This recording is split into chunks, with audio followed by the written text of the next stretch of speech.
Bendito seas, Padre, Señor del cielo y de la tierra, porque has revelado los misterios del reino a los pequeños. Aleluya, aleluya, aleluya. Aleluya, aleluya. Aleluya, aleluya, aleluya. Aleluya, aleluya.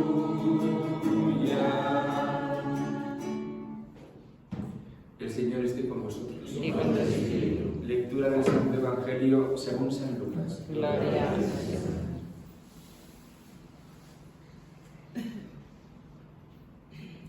En aquel tiempo decía Jesús a la gente: cuando veis subir una nube por el poniente, decís enseguida: va a caer un aguacero, y así sucede. Cuando sople el sur, decís: va a hacer bochorno, y sucede. Hipócritas, sabéis interpretar el aspecto de la tierra y del cielo, pues ¿cómo no sabéis interpretar el tiempo presente? ¿Cómo no sabéis juzgar vosotros mismos lo que es justo?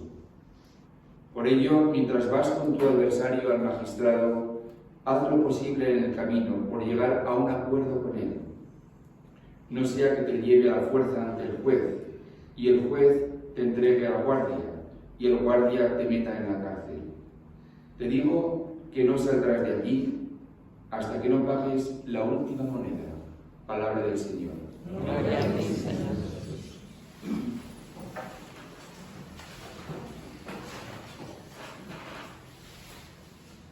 No me siento muy cómodo hablando detrás del algo, pero creo que es más práctico, ¿verdad, tía?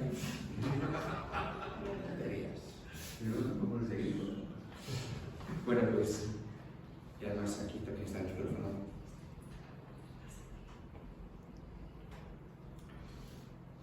Voy a centrarme en esta homilía, en este comentario, en la primera lectura de la carta de San Pablo a los Romanos.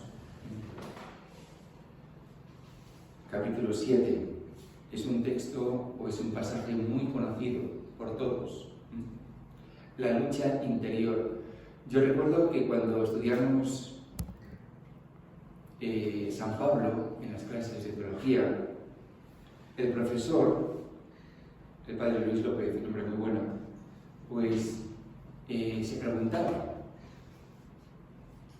si esto que dice aquí San Pablo lo dice como una experiencia personal o lo hace como representando a la humanidad pecadora y caída.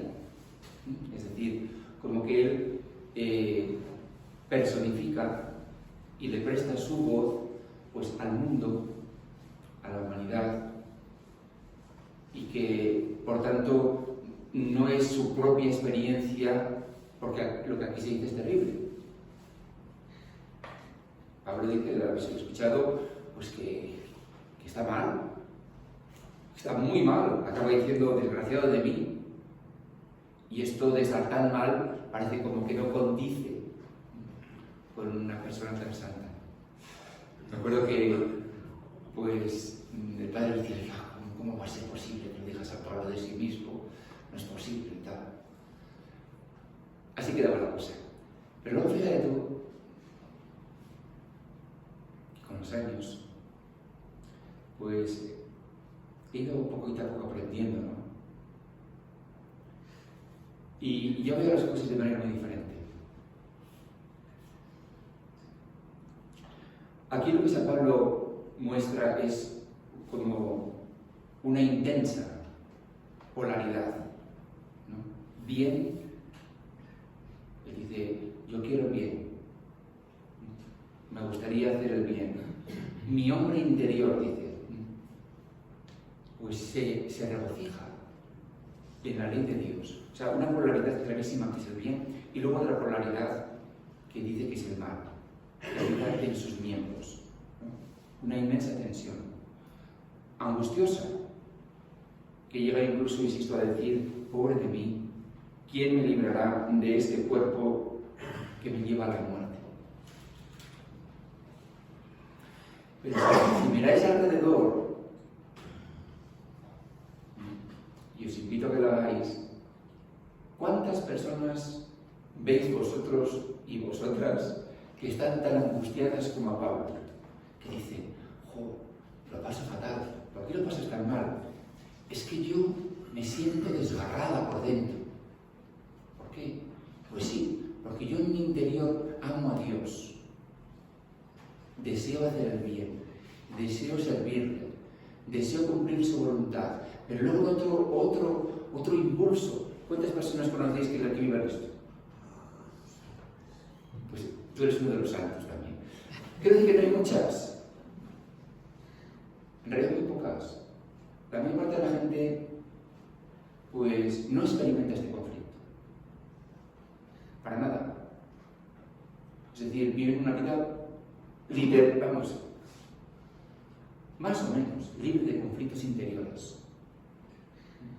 Hombre, no digo que si tú le dices, oye, tú eres un santo, pues no soy un santo, pero bueno, como todo el mundo. Y tú haces el bien o haces el mal, pues el bien, ¿qué voy a hacer? Pero cometes algún pecado, pues bueno, no, la verdad que no puedo dar tantos. Pecadillos. Preguntadlo, fijaros alrededor. Y esto que digo así medio broma, medio en serio, es muy importante. Porque la experiencia que muestra que San Pablo es un inmenso don. Y por eso te felicito, Jorge. Si tú te sientes así como él, pues entonces, ¿qué decías? Lo que quiero decir es que la condición natural del hombre pues es prácticamente inconsciencia del mal interior. La gente cree que hay mal, pero está fuera. O sea, y lo identifica pues, en el gobierno, o en Israel, o en Hamas, o en mi suegro, o en mi suegra, fuera. Pero ¿cuántas personas vosotros y vosotras conocéis que digan, oye, yo es que veo el mal en mí, dentro? Pocas. Poquísimas.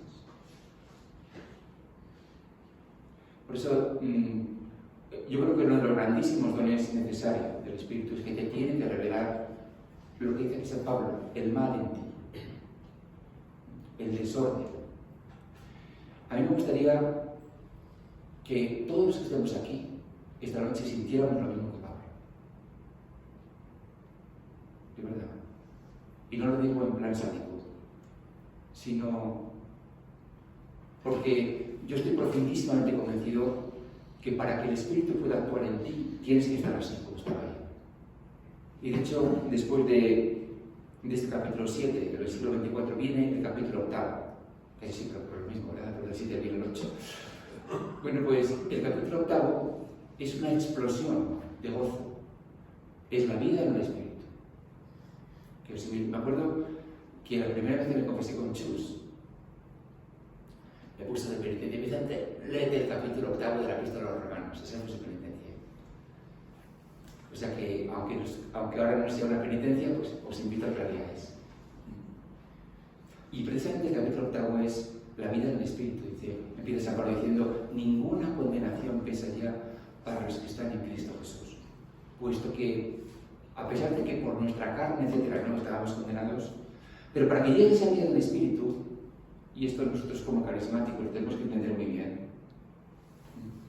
para que llegue la vida del Espíritu, tiene que haber habido antes esta terrible lucha interior. Si yo cojo un mármol de trigo y lo echo aquí en el mármol, ¿qué pasa? Pues no pasa nada. Se pudre, pero es capaz de fecundar y de crecer, pues no. ¿Dónde crece el trigo? En la tierra que está rota. Este mármol, este terrazo, pues no están rotos. Entonces el trigo resbala. Sin embargo, es en la tierra que está rota, por eso hay que ararla. Hay que levantarla, hay que esponjarla, hay que romperla. Y esto es lo que ocurre con la lucha interior. Esto es un misterio inmenso y que no tiene que ver casi nada, fíjate lo que voy a decir, no tiene que ver casi nada con pecados exteriores. Es decir, que esto se aplica a aquellos que llevan una vida muy correcta, sin grandes, iba a decir, excesos, sin grandes... Porque no tiene casi nada, insisto, casi nada que ver con que tú tengas una lista larga de pecados para confesarte. Puede que no los tengas. Es una percepción interior muy clara de eso, de esa bipolaridad, de una parte de ti que es noble, que es auténtica, que es genuina, que quiere el bien, y una parte que es ruin, que es mezquina, que es envidiosa, que está asustada, que a veces se alegra incluso por el mal de los otros. Bueno, pues, si tú, y esto es muy interesante y muy importante desde el punto de vista espiritual, por eso me estoy deteniendo, estoy intentando explicarlo, que no es fácil.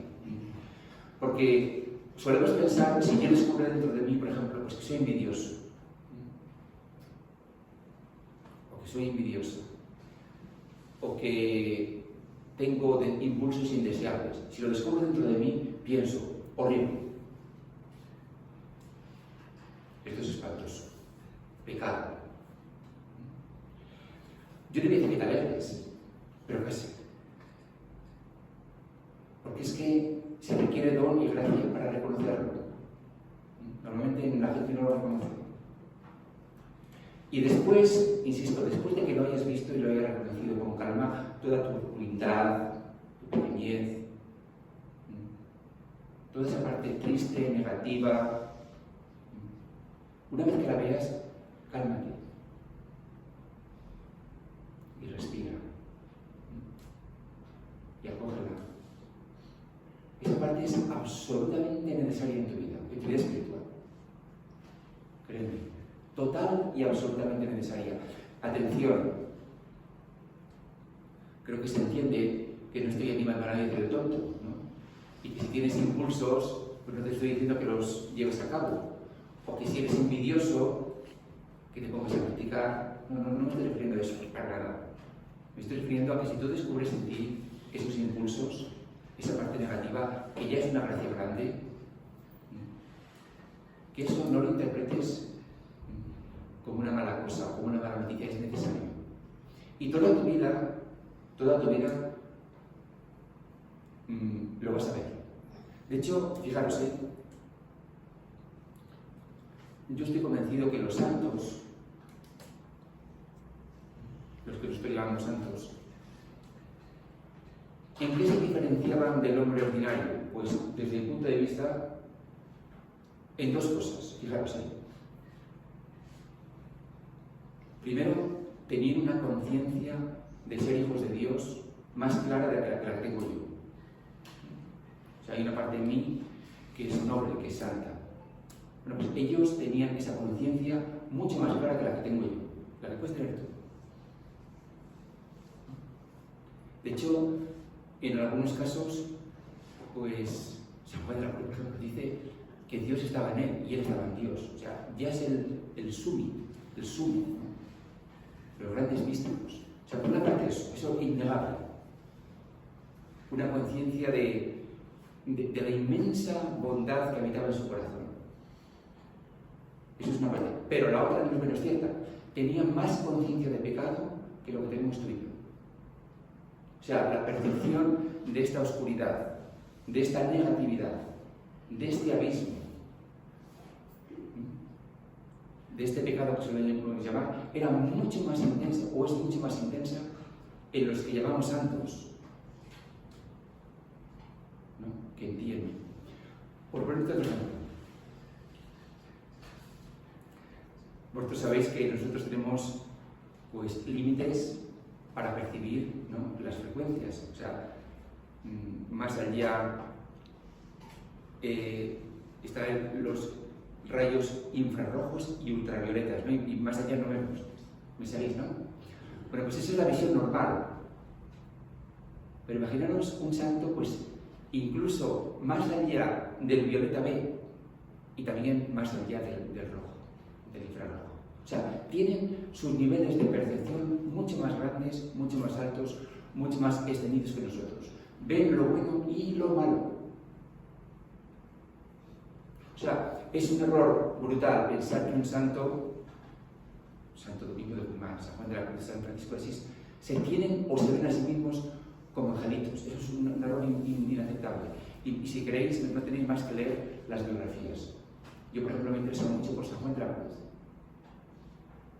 Y él, cuando habla sobre todo de la noche oscura del alma, pues dice que para él fue terrorífico verse pues como un demonio, así habla él, con impulsos absolutamente brutales, inaceptables. Claro, eso también es la educación que recibió, que le hizo, en lugar de acoger y de aceptar con serenidad estos impulsos, sobre todo sexuales, agresivos, etc., en lugar de acogerlos, en lugar de aceptarlos, en lugar de integrarlos, la educación fue terrible, por eso sufrieron tantísimo. Pero insisto, ellos tuvieron que enfrentarse a eso. Por eso, mi querida hermana y mi querido hermano, para mí lo que acabamos de leer hoy es una magnífica noticia, es una muy buena noticia. Si tú, como Pablo, te sientes con esa lucha interior, alégrate. Alégrate. Porque sin eso el Espíritu no puede venir a ti, de verdad. No hay manera. ¿Y cuándo vas a experimentar esta lucha interior? Todo el día. Todo el día, conduciendo. Te pones nervioso y te cabreas. Joder, yo sé que no me debería cabrear, pero me cabreo, pues, por ejemplo. O, ¿qué te voy a decir yo?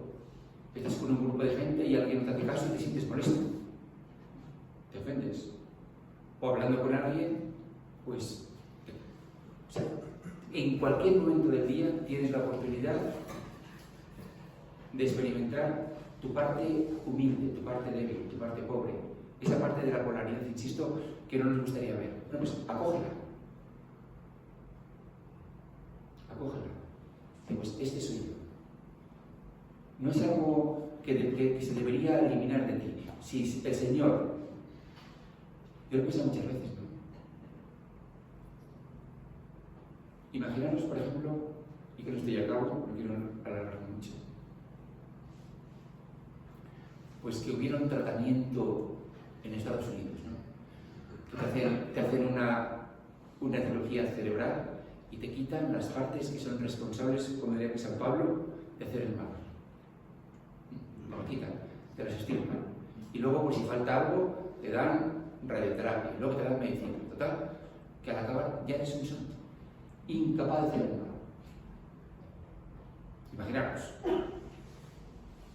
Imaginaros que eso ocurre, ¿no? ¿Quién sabe? Por la voluntad pasa. Una especie de lobotomía. Bueno, pues tú dime a mí, ¿qué valor tiene la conducta o la bondad de esa persona? Ninguno. Porque es una máquina. Es incapaz de hacer el mal. Entonces, bueno, pues está siempre haciendo el bien, pero no tiene valor.